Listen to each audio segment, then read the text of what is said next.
안녕하세요. 저는 30살 이혼녀입니다. 여러분들은 혹시 가방끈 길이에 대해 어떻게 생각하시나요? 다들 인생에 있어서 가방끈 길이가 많은 영향을 미치지 않았나요? 저는 대학생 때 임신해서 어린 나이에 결혼하고 결혼 생활 내내 학식 교양을 넘치도록 좋아하는 시어머니에게 미치도록 시달렸어요. 하지만 인생사 세옹지마라 할까요? 사랑하는 아이가 있었기에 저는 다시 일어설 수 있었답니다.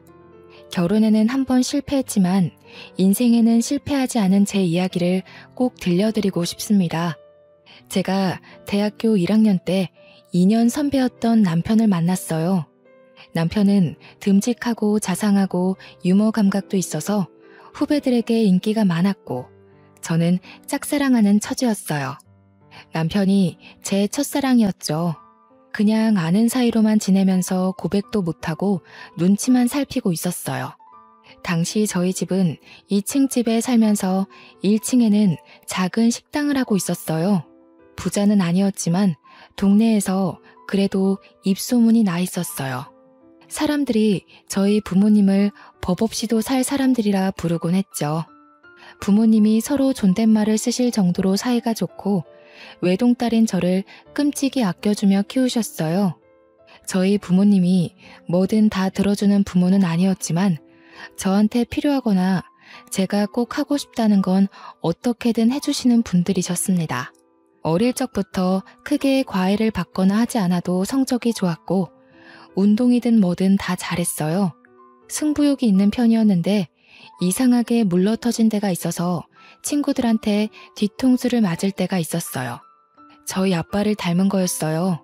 저희 아빠는 예전부터 사람이 무르다는 소리를 종종 들었는데 저도 아빠의 그런 성격을 물려받아서 싫은 소리를 잘 못했어요.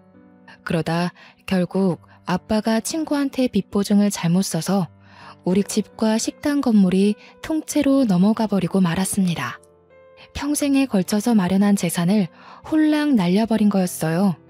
저희 가족은 하루아침에 길바닥에 낳는 신세가 됐습니다. 빚 도촉장들로 가득 찬 지하방에서 나와 학교로 가는 심정은 처참했어요. 엄마는 남의 집 일을 하며 마음고생을 하느라 하루가 다르게 얼굴이 상하고 손이 거칠어지는 게 보일 정도였고 아빠는 집에 잘 들어오질 않아 만날 수도 없었습니다. 여태껏 열심히 살아온 두 분이 스스로에 대한 믿음을 잃고 모든 걸 포기할까봐 그게 제일 무서웠던 것 같아요. 친구들은 축제다 뭐다 밝고 행복하기만 한데 제 주위에만 회색 구름이 짙게 드리워 있는 것 같았어요. 수업에도 집중이 안 되고 내가 지금 뭘 하고 있는 건가, 뭘 해야 하는 건가 생각만 들더군요. 그러다가 어느 날은 학생회관 앞 자판기 앞에서 저도 모르게 쪼그리고 앉아서 무릎에 얼굴을 묻고 있었어요. 그때 누가 제 이름을 부르더군요. 고개를 들어보니 제가 좋아하던 선배가 거기 있었어요. 여기서 뭐 하냐면서 저를 벤치로 데리고 가서 따뜻한 코코아를 뽑아줬어요. 그리고 제 얘기를 들어줬습니다. 그때까지 누구한테도 힘든 내색을 하지 못했던 저는 쏟아내는 슬픔과 걱정, 억울함, 불안한 미래에 대한 막막함 같은 것들을 털어놨어요. 선배는 제 얘기를 가만히 들어주고 제 등을 토닥여주더라고요. 그날 마셨던 코코아 맛이 오래도록 생각날 정도로 그날은 제 인생에서 가장 따뜻한 날 중 하나였어요. 그날부터 선배는 제가 밥을 먹었는지 또 혼자 축 처져 있진 않은지 저를 살피고 살뜰하게 챙겨주기 시작했습니다. 또 사주고 과제도 챙길 수 있게 물어봐주고 과 모임에서 소외되지 않게 꼭 저를 챙겼어요. 나중에 보니까 남편은 그렇게 누가 됐든지 간에 다른 사람이 힘들어하는 걸 그냥 지나치지 못하는 성격이었더라고요. 이럴 때일수록 더 열심히 먹고 열심히 놀고 열심히 공부해야 하는 거야. 알겠지? 저는 남편이 그럴 때마다 고맙다는 말도 제대로 못하고 괜한 입술만 달싹이곤 했어요. 과 모임에서 술을 많이 마신 날 저를 집 앞까지 데려다준 선배의 팔을 붙잡으며 가지 말라고 했어요. 선배랑 떨어지기 싫다고요.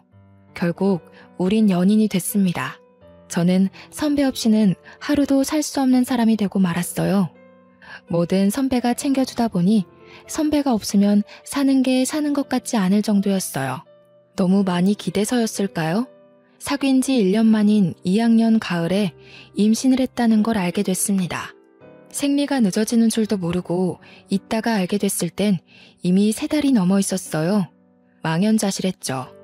도무지 어떻게 해야 할지 알 수가 없었어요. 남편도 아직 졸업하려면 한참 남았고 저희 집에서는 아무런 지원도 받을 수 없는 상황이었죠.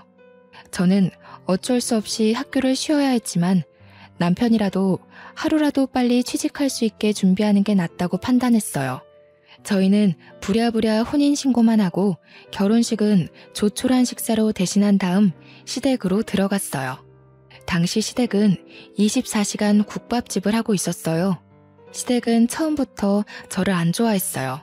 특히 시어머니는 면전에 대고 막말을 하는데 보통 독한 사람이 아니더군요. 첫날부터 단단히 잘못 걸렸다는 촉이 오고 머릿속에 비상벨이 왱왱 울리는 느낌이었습니다. 하지만 어쩌겠습니까? 이미 아이가 생겨버렸는데요. 결혼을 해버렸는데요. 시어머니는 대놓고 저에게 우리 아들은 대기업에 들어가 앞길이 탄탄대로일 텐데 너 때문에 내 금쪽 같은 아들 발목이 잡혔다라고 했어요. 제가 공부를 못 마친 걸 가방끈이 짧다고 표현하며 툭하면 구박하기가 일쑤였죠.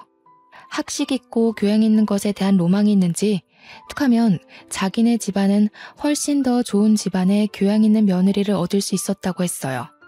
제가 없는 데서도 툭하면 제 흉을 봤어요. 시아버지나 친척들에게 베어먹지도 못한 애가 우리 집안에 맨몸으로 오다니 이게 무슨 날벼락이냐고 하소연하는 걸 여러 번 들었죠. 저는 아들을 낳자마자 산후조리도 제대로 못하고 시부모네 식당을 도와줘야 했어요.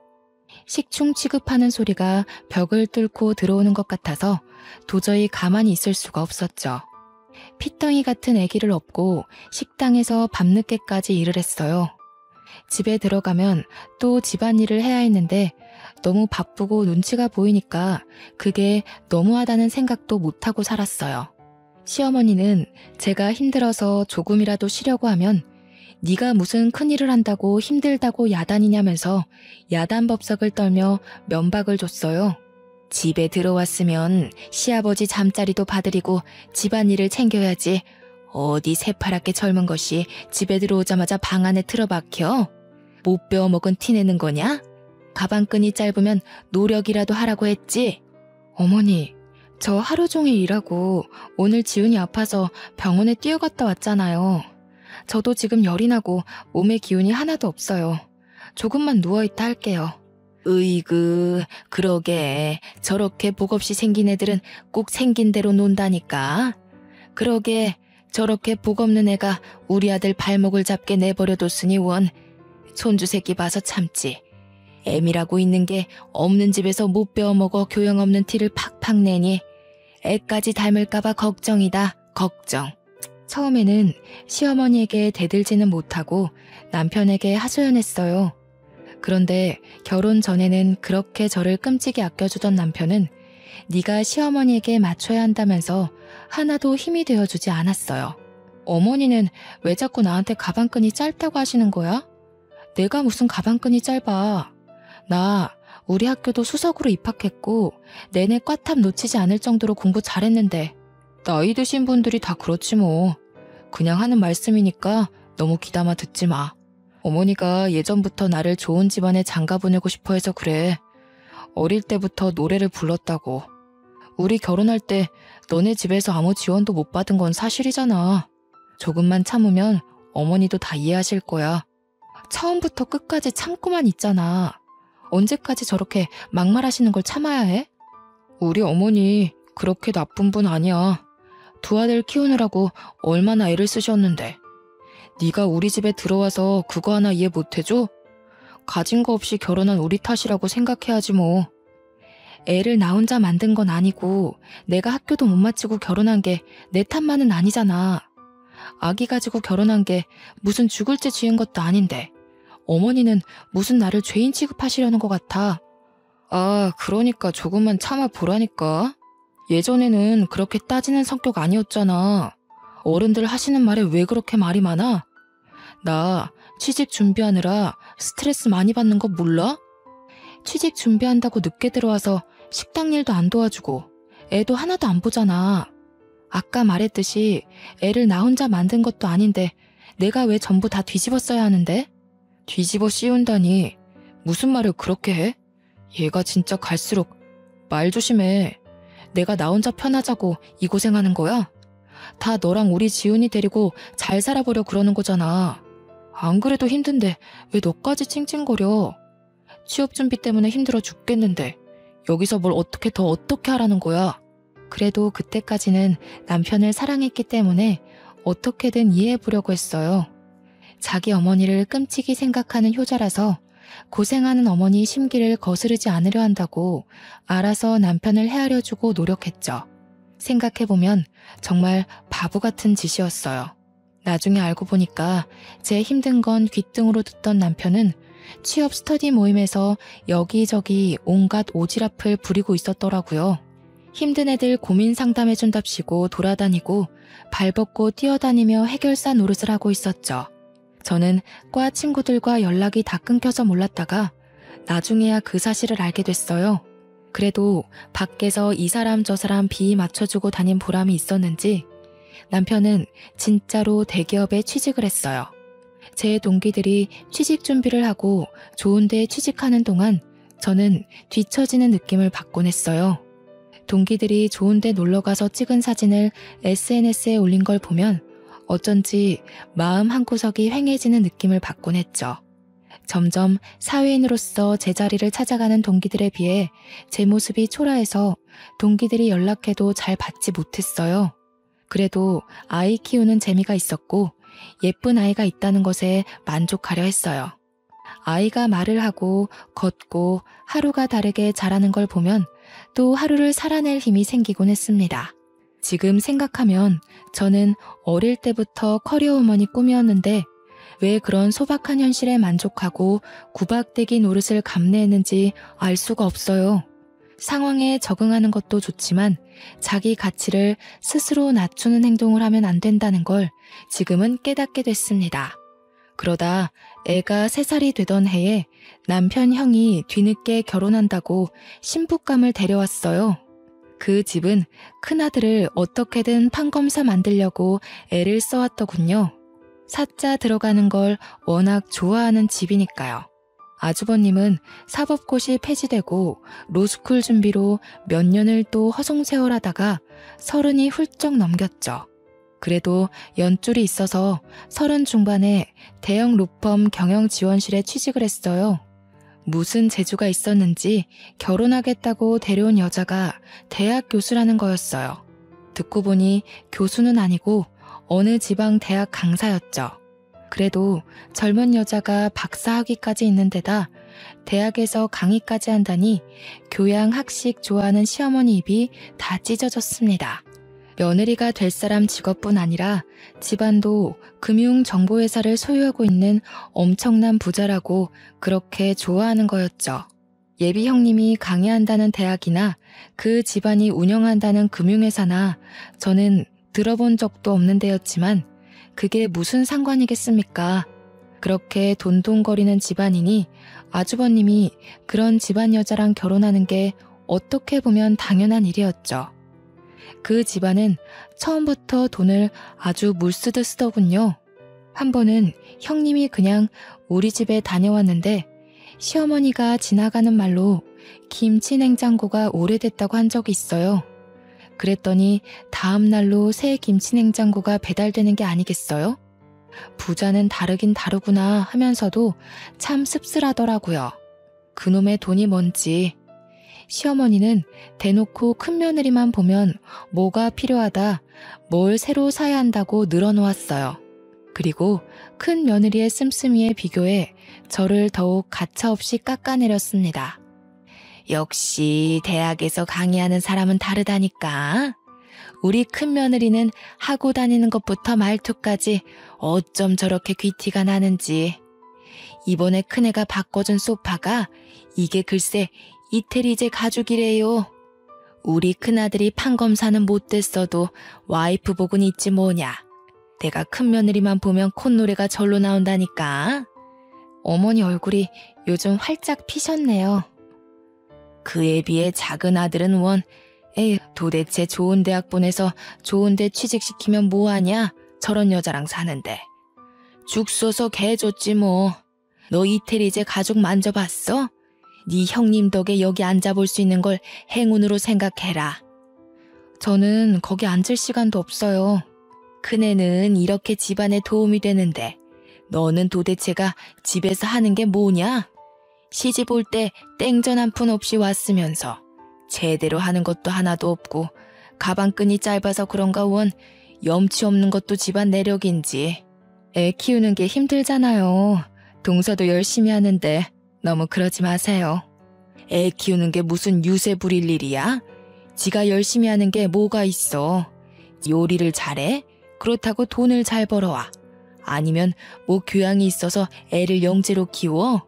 그러면서 맨날 힘들다. 우리 때는 애 키우면서 밭도 갈고 집안 어른들까지 모셨어. 엄살 부리지 말라 이거야. 그게 다 가방끈 짧은 티를 내는 거라니까. 어머니, 제가 무슨 가방끈이 짧다 그러세요. 오빠랑 똑같은 대학에 제가 성적도 훨씬 더 잘 나왔는데. 성적 잘 나오면 뭐해? 네가 지금 그 잘난 성적 가지고 할 수 있는 게 뭐가 있어? 성적 잘 나와서 애를 잘 키워? 식당 일을 잘해서 장사가 잘 되게 해.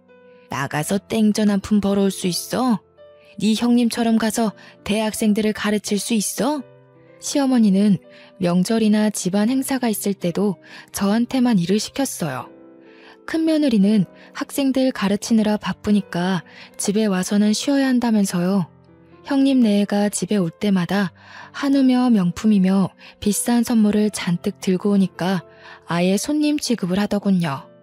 저를 집안의 일꾼, 노예 취급하는 거랑은 완전히 반대였습니다. 시어머니는 큰며느리가 명절에 해외여행을 간다고 해도 흔쾌히 보내줬어요. 해외여행 다녀오면서 명품 선물을 사왔기 때문에 오히려 여행 가는 걸 반겨하는 눈치였어요. 하루 종일 식당에서 일하면서 애까지 보느라 음식 냄새 배고 김치 국물 묻은 옷을 입고 다니는 제 모습에 비해 형님은 명품으로 휘감고 다녔죠. 시어머니는 그걸 또 비교해서 저를 깔아뭉갰습니다. 너는 네 형님 좀 보고 배워라. 저 스카프 좀 한번 봐. 하기는 저렇게 우아한 거는 아무나 소화할 수도 없지. 너는 어떻게 된 애가 나이가 5살 많은 큰애보다 늙어 보이고 후줄근해 하냐? 에그 젊은 애가. 너도 거울 좀 보고 좀 꾸미고 다니고 그래라. 남들 보기 창피하지도 않니? 우리 형우가 밖에 나가서 너 때문에 창피하면 어쩌려고. 채통이라는 것도 모르니? 하기는 품이라는 걸 배워본 적이 없을 테니. 어머니, 제가 꾸밀 시간이 어디 있어요? 하루가 36시간이라도 모자란 사람이 저예요. 그리고 저번에 제가 5만원짜리 윗돌이 하나 사왔다고 며칠 동안 뭐라고 그러셨잖아요. 옷도 못 사고 미용실 갈 시간조차 없는데 제가 무슨 재주로 꾸미고 다녀요. 저라고 뭐 안 꾸미고 싶어서 안 꾸미는 줄 아세요? 친구들 예쁘게 하고 좋은 데 놀러 가는 거 보면 저라고 안 부러운 줄 아세요? 저 말하는 꼬락서니 하고는 어디다 대고 버르장머리 없이 말대답이야? 한시라도 못 배운 티를 안 내면 곧불이 나지. 그럴 때마다 분통이 터져서 견딜 수가 없었고 마음 같아선 다 뒤집어 엎고 싶었지만 어린 아들에게 안 좋은 영향이 갈 것 같아 매번 끝까지 가지는 못했어요. 결혼할 때 아무것도 못 들고 온 내 죄다 하고 생각하려고 했죠. 지금 생각하면 제가 참 순진하고 바보 같았죠.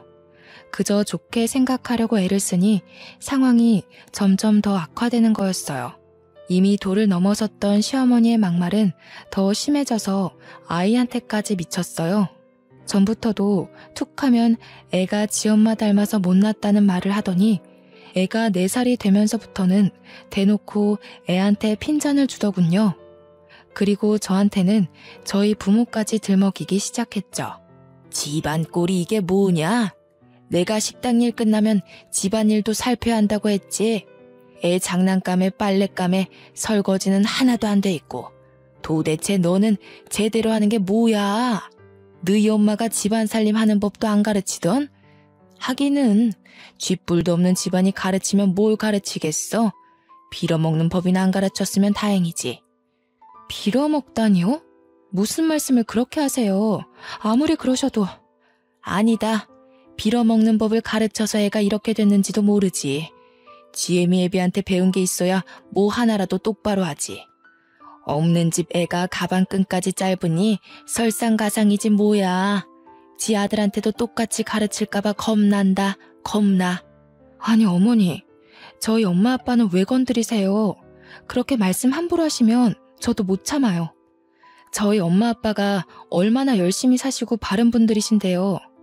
저를 얼마나 귀하게 키우셨는데요. 귀하게 키워서 네가 그 모양 그 꼴이냐? 어떻게 키웠을지 뻔하지. 내가 너를 보면 너희 부모를 모르겠어? 내 눈은 못 속인다, 이 염치 없는 거사. 저희 엄마 아빠 주변에서 다 법 없이도 사실 분들이라고 하셨어요. 저희 엄마 아빠는 집안에서 함부로 큰 소리도 내지 않는 분들이세요. 어머니처럼 함부로 남의 험담하는 분들이 아니시라고요.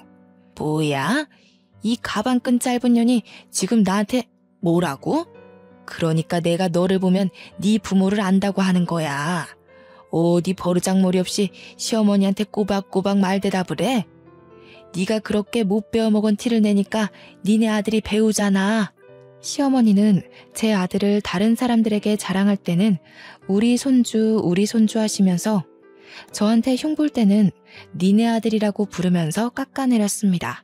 어떨 때 보면 손주라고 생각하는 건지 원수의 자식이라고 생각하는 건지 헷갈릴 정도로 어린애한테 꼬투리를 잡고 흉을 보더군요. 한날은 애가 밥을 먹다가 옷에 음식이 떨어져서 얼룩이 좀 생겼어요. 그걸 본 시어머니가 쯧쯧거리면서 애한테 이러는 거였습니다. 에휴, 진짜 내가 저럴 줄 알았지. 지 엄마네 가족 닮아서 하는 짓이 어찌나 없어 보이는지. 지 엄마 닮아서 밥도 빈티나게 먹네. 그날 아이를 재우면서 많이 울었습니다. 잠든 아이를 쓰다듬고 또 쓰다듬었어요. 참아야 한다. 우리 지훈이를 위해 내가 못할 일이 뭐가 있겠나. 하지만 지금도 애가 자라면서 점점 눈치를 보는 게 눈에 보이는데 저런 할머니 곁에 있다가는 애를 망칠지도 모르겠다는 생각이 들더군요. 저는 그날부터 시어머니가 막말을 할 때마다 휴대폰 녹음기를 켜는 습관이 생겼습니다. 아이를 보호하기 위해 뭐라도 해야겠다는 생각에 지푸라기라도 잡는 심정으로 한 일이었죠. 그러다 저희 엄마가 식당 근처에 볼 일이 있어서 왔다면서 들르신 적이 있었어요. 엄마는 잠깐 얼굴만 보고 간다면서 극구 사양하시는데 저는 오랜만에 만난 엄마에게 꼭 밥 한 끼를 대접해드리고 싶었어요. 그동안 고생하시는 거 알면서 바쁘다는 이유로 제대로 찾아뵙지도 못하고 어려운 형편에 도움이 되어드리지 못했으니 항상 마음 한구석이 아렸거든요. 추운 겨울날이었습니다. 엄마는 호박 시루떡을 보자기에 잘 싸서 가지고 왔어요. 제가 어릴 때부터 좋아하던 음식이었죠. 그런데 떡을 받아든 시어머니의 눈치가 영 떨떠름했습니다. 무슨 잡상인이나 불청객이라도 온 것처럼 저희 엄마를 위아래로 훑어보는 게 아니겠어요? 시어머니의 태도에 기분이 상했지만 엄마 앞에서 분위기를 망치고 싶지 않았던 저는 애써 즐거운 척하며 엄마를 식당 구석으로 데려갔습니다. 추운데 왜 자꾸 그냥 간다고 그러세요? 여기 앉아서 몸 좀 녹이고 조금만 계세요. 여기 설렁탕 맛있어요. 제가 금방 가져다 드릴게요. 혜인이 너는 밥 먹었니? 그렇게... 아니다. 바쁜데 왜 엄마까지 챙기느라 고생할까봐 그러지. 나는 그냥 너랑 지훈이 얼굴만 보고 가면 되는데. 엄마 드릴 국밥을 준비하는데 시어머니가 한마디 하더군요. 에휴, 사돈댁에 오면서 이런 걸 선물이라고 가져오는 수준하고는 참나 어이가 없다 어이가 없어. 큰애처럼 명품까지는 바라지도 않아. 교양이라고는 눈을 씻고 찾아봐도 찾아볼 수가 없구먼. 가방끈 짧은 애를 남의 집 귀한 아들한테 맨몸으로 보내놓고 미안하지도 않나? 그런데 조금 있다가 단체 손님이 들어왔어요. 식당이 와글와글 꽉 찼는데 엄마 혼자 밥을 먹고 있는 게 영 신경이 쓰여서 저는 바쁜 와중에 흘끔흘끔 엄마를 보고 있었어요. 그때 시어머니가 엄마가 앉아있는 자리 바로 옆 테이블 위에 행주를 철푸덕 소리가 나게 던지더군요. 탁탁 소리가 나게 수저통도 닦고 의자도 정리하며 밥 먹는 엄마가 눈치를 보게 했습니다. 손님들이 더 올 텐데 자리가 없어서 어떡하냐면서 말이죠. 그러더니 카운터 쪽으로 오면서 이러는 거였습니다. 아휴, 못 배운 집안이라 그런가 밥 먹는 것도 눈치코치 없이 먹네. 피꺼소시란 말 아시죠? 아무 말도 못하고 시어머니 하는 양을 곁눈 질로 보던 저는 말 그대로 피가 거꾸로 솟는 걸 느꼈습니다. 혹시 엄마가 들었을까봐 조마조마하면서 엄마 쪽을 쳐다봤어요. 다행히 엄마는 못 들었는지 아무렇지 않은 표정으로 밥을 마저 다 드시더라고요. 그날 저녁 빨래를 개고 있는데 시어머니가 안방에서 시아버지게 하는 말이 들렸습니다. 우리 엄마 흉을 보더군요. 큰며느리네는 좋은 식당을 예약해서 대접하는데 안 그래도 딸을 빈손으로 보낸 주제에 코딱지만한 식당에 와서 꾸역꾸역 밥을 먹고 있다면서요. 저는 개고 있던 수건을 그대로 팽개치고 방으로 들어왔습니다. 하루 종일 뼈 빠지게 일해서 돈 벌어주는데 엄마에게 밥 한 끼를 대접해드리는 것도 눈치를 봐야 한다는 사실에 저는 이성의 끈을 놓치고 말았습니다. 그리고 밤늦게 돼서야 집에 들어온 남편에게 오늘 있었던 일을 말하면서 따졌습니다. 나를 무시하는 것까지 그렇다 치려 했지만 지훈이랑 우리 엄마 아빠한테까지 함부로 굴고 막말하는 건 못 참아. 이제 더는 못 참는다고. 내가 이 집 노예야? 솔직히 나 없으면 식당 운영할 수나 있어? 하루 종일 일하고 애까지 보는데 내가 우리 엄마한테 밥 한 끼 못 대접해줘?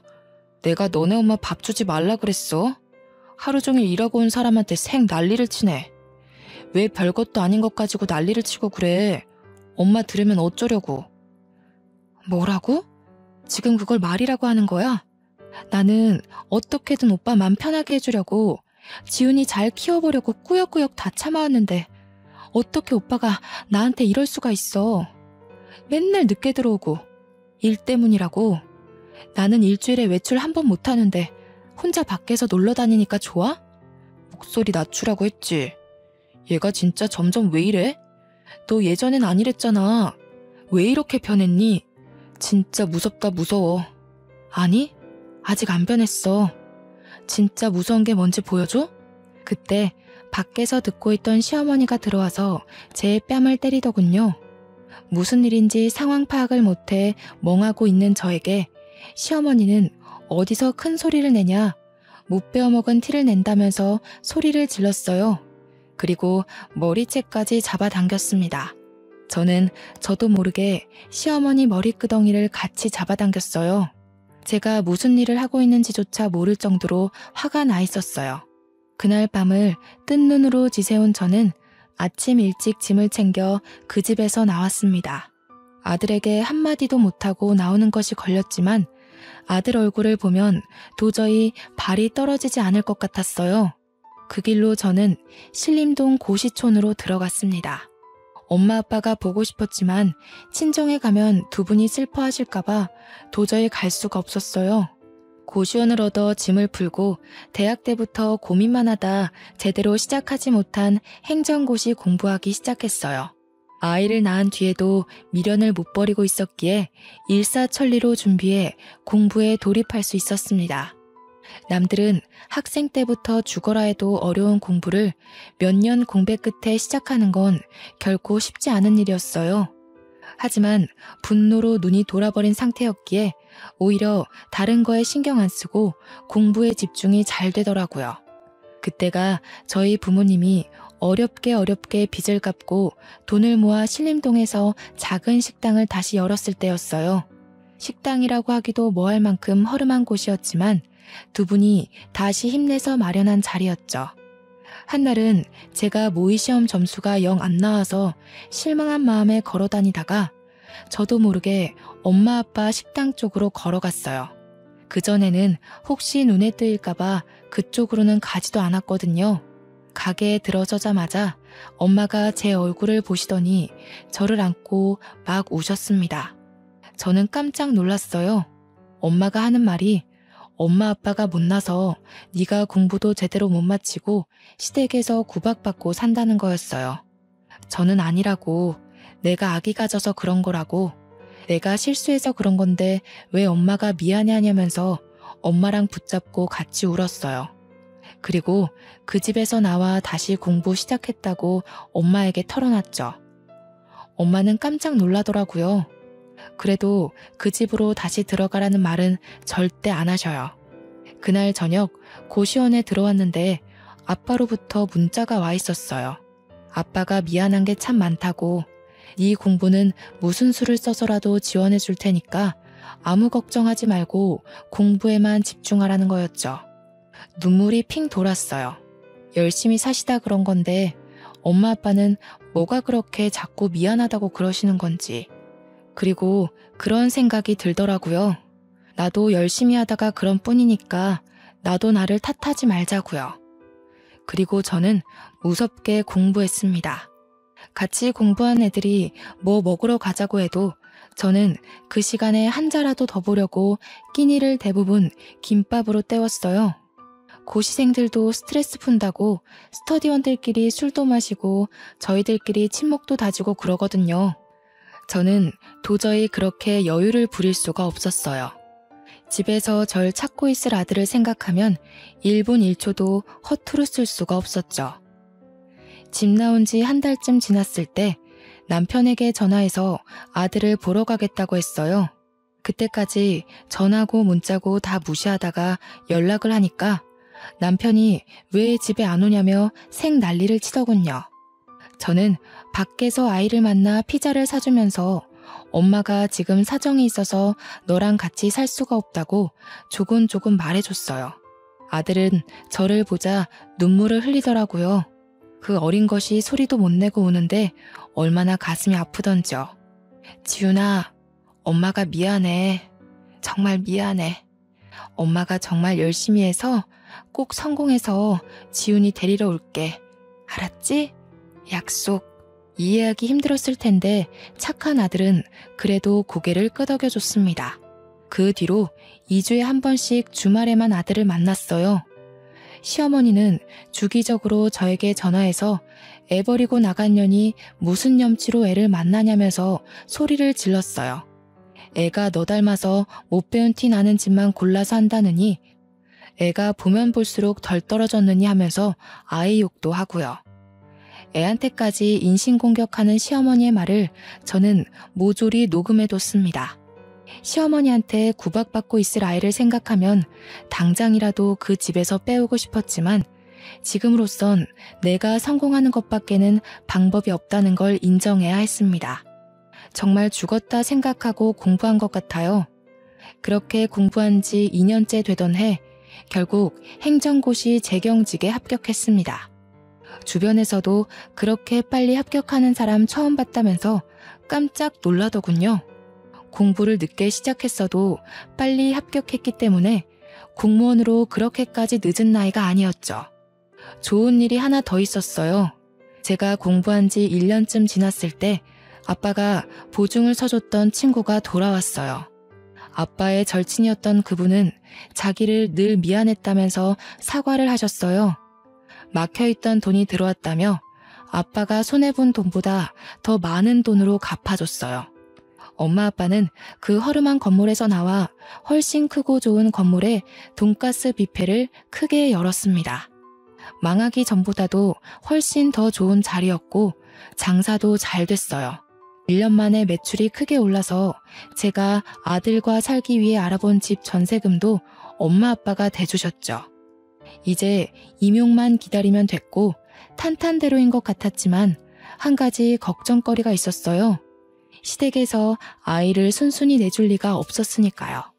하지만 저는 무슨 일이 있어도 제 아들을 그 집에 그냥 두지 않으리라 다짐했고 사활을 걸기로 했습니다. 처음에는 남편을 만나 좋게 이야기를 풀어보려고 했습니다. 그런데 남편은 애 이야기는 안 하고 자꾸 딴소리만 하는 거였어요. 네가 이렇게 빨리 시험에 붙을지 누가 알았겠어. 내가 네 가치를 몰라봤던 것 같아. 그래도 네가 있을 때가 좋았어. 내가 너한테 참 잘 못해줬지. 지금 생각해보면 내가 좀 너무했던 것 같아. 우리 대학 때 참 좋았잖아. 둘이 같이 있으면 무서울 것도 없고 행복했는데. 그러면서 은근슬쩍 집에 안 돌아오냐고 저를 떠보더군요. 내가 미쳤다고 그 집에 들어가냐는 말을 삼키고 저는 남편을 따라 시댁으로 갔습니다. 아이가 어떻게 지내고 있는지 제 눈으로 확인해야 했어요. 그런데 평소라면 불을 환히 밝혀놨을 국밥집이 웬일인지 불이 꺼져 있는 게 아니겠어요? 시댁에 들어서니 시어머니는 없고 초상난 집처럼 휑한 게 무슨 일이 있는 게 분명해 보였어요. 그리고 저는 보고 말았습니다. 거실 테이블에 있는 주택담보대출 서류를요. 저는 서류를 들고 남편을 추궁했어요. 이게 대체 어떻게 된 일이냐고 물었더니 남편은 순순히 털어놨습니다.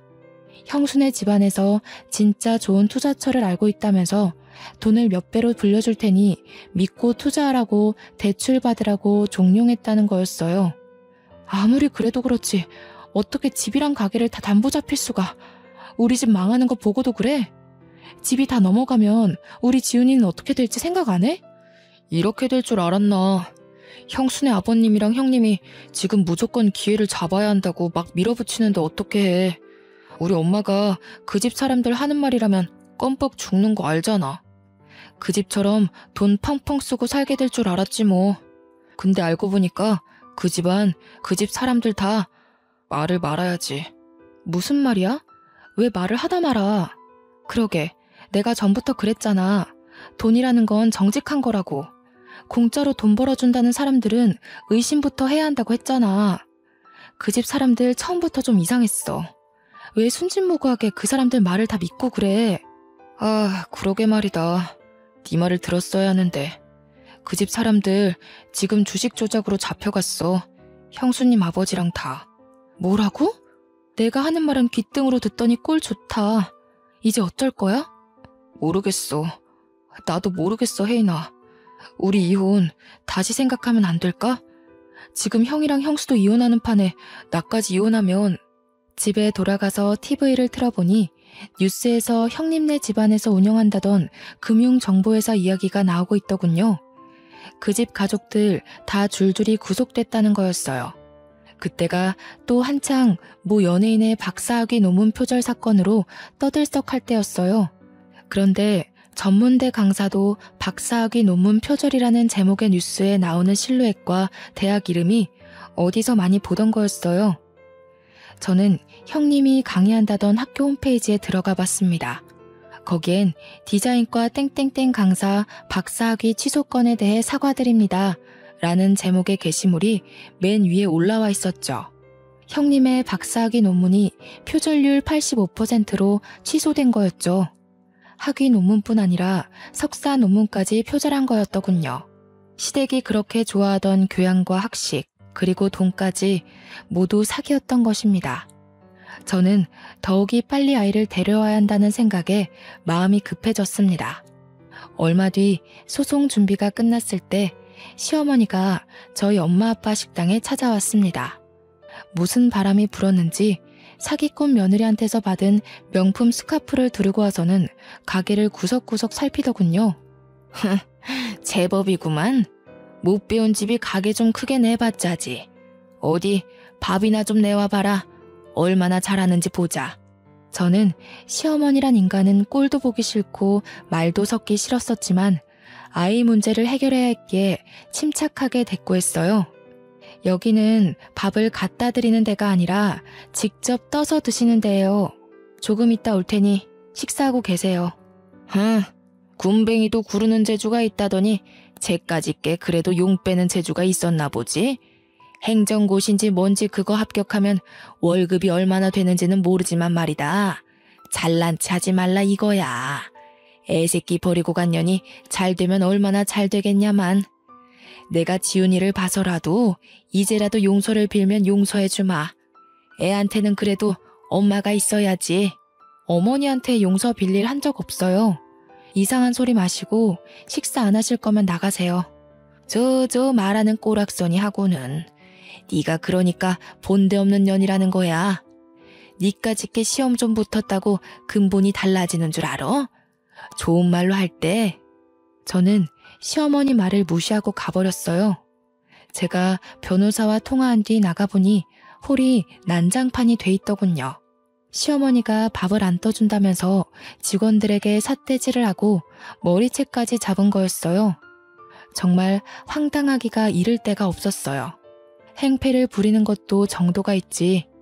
시어머니는 그래도 분이 안 풀렸는지 고래고래 소리를 지르고 있었어요. 손님들은 물론 주방 직원들까지 나와서 미친 여자가 하는 꼴을 구경하고 있었죠. 아니, 어디서 서빙이나 하는 것들이. 밥을 가져오라면 가져올 것이지. 내가 너같이 천한 것들한테까지 무시당할 줄 알아? 당장 무릎 꿇고 사과해. 사과 안 해? 저는 주방으로 들어가 양동이에 물을 받아가지고 나왔습니다. 그때까지도 소리를 지르고 있는 시어머니에게 다가가 물을 냅다 뿌려버렸어요. 시어머니는 물에 빠진 생쥐꼴이 되어서도 악을 바락바락 쓰는데 진짜 악귀가 따로 없더군요. 가방끈 짧은 년이 내 아들한테 들러붙을 때부터 알아봤어야 했어. 우리 집안 말아먹은 것까지 모자라서 나를 무시해? 어휴 분해. 내가 오늘 이 집안 아작내버리지 그냥 갈 줄 알아? 교양 그렇게 좋아하시더니 사기꾼 집안한테 당하고도 아직도 정신 못 차리셨어요? 어디서 뺨 맞고 여기 와서 화풀이세요. 사과는 어머니가 저희 직원들한테 하셔야죠. 진짜 교양 없이 왜 이러세요? 그리고 제가 여태 알면서도 가만히 있었는데 가방끈 짧은 건 어머니 아니에요? 중학교 때 퇴학당해서 초졸이시라면서요. 학벌 콤플렉스 때문에 교양 하시는 걸 알겠는데 사기꾼은 조심하셔야죠. 뭐야? 인연이. 시어머니가 저한테 달려들어 머리채를 잡으려 할 때 저희 아빠가 중간에 끼어 시어머니를 밀쳐버렸어요. 이 여자가 진짜 미쳤나? 남의 집 귀한 딸한테 감히 뭐가 어쩌고 어째? 어디서 무식하게 남의 집 영업장에서 소리를 지르고 남의 귀한 식구들한테 행패를 부려? 우리는 직원들도 다 우리 식구들이야. 이러고도 무사할 줄 알아? 당장 꺼져. 꺼지지 못해? 영업방해로 손해본 거 다 청구할 줄 알아. 그리고는 경찰이 와서 시어머니를 끌어냈습니다. 저는 더 이상 시댁 식구들과 말로 해결하려 해서는 안 된다는 걸 깨달았어요. 바로 이혼 소송에 돌입했습니다. 얼마 뒤 대학 때 가장 친했던 과 동기에게 연락이 왔어요. 친구는 졸업 직후 유학을 갔다가 돌아와서 저에게 연락한 거였어요. 친구가 하는 말은 충격적이었습니다. 친구네 사촌 오빠가 제 남편과 같은 회사에 다녀서 들었는데 남편이 같은 부서 유부녀와 정분이 나서 회사에서 쫓겨났다는 거였어요. 그 여자 남편이 회사에 찾아와서 난동을 부리는 바람에 임원 회의까지 소집되고 결국 회사에서 권고사직 시키기로 했다는 거였습니다. 들어보니 남편은 또 고민 상담 해준답시고 그 여자와 가까워졌다는군요. 이렇게 오지랖을 넓게 쓰더니 결국 제 발등을 찍은 거였죠. 이제는 화도 안 나더라고요. 솔직히 속이 시원했습니다. 시어머니가 저를 그렇게 괴롭히고 하대해도 강 건너 불구경이더니 꼴 좋다는 생각만 들고요. 그 뒤로 어떻게 됐냐고요? 시간이 걸리기는 했지만 소송을 통해 양육권을 가져왔습니다. 남편이 직업이 없는 데다 시어머니가 애를 정서적으로 학대한 정황이 명확했기 때문에 어렵지 않게 양육권을 가져올 수 있었어요. 그 인간이 빈털털이라 양육비는 얼마 못 받았지만 제가 그 집 식당에서 하루 종일 일하며 재산 증식에 도움 준 것이 인정돼 위자료도 1억 가까이 받게 됐어요. 시댁이 돈을 잃은 건 제 탓이 아니니까요. 시댁 식구들은 남편은 물론 시아버지까지 저에게 전화해서 회유도 하고 화도 내며 돌아오라고 매달렸습니다. 제가 미쳤습니까? 콧방귀도 끼지 않았죠. 고생 끝에 낙이 온다는 게 이런 걸까요? 이제는 아들과 함께 알콩달콩 행복할 일만 남은 것 같습니다. 사랑이라 생각했던 게 저를 배신했고 결혼 생활은 저를 밑바닥으로 끌어내렸지만 저는 힘든 시간들을 통해 깨달음이라는 훨씬 더 큰 선물을 받았거든요. 지금까지 제 이야기를 들어주셔서 감사합니다. 마지막으로 여러분도 인생에 시련이 온다면 거기가 끝이라 생각하지 마시고 한 번 더 도전하셨으면 좋겠다는 말을 꼭 하고 싶어요. 시련이지 실패가 아니라는 말도 있잖아요. 추운 날씨에 감기 조심하시고 우리 인생 파이팅입니다.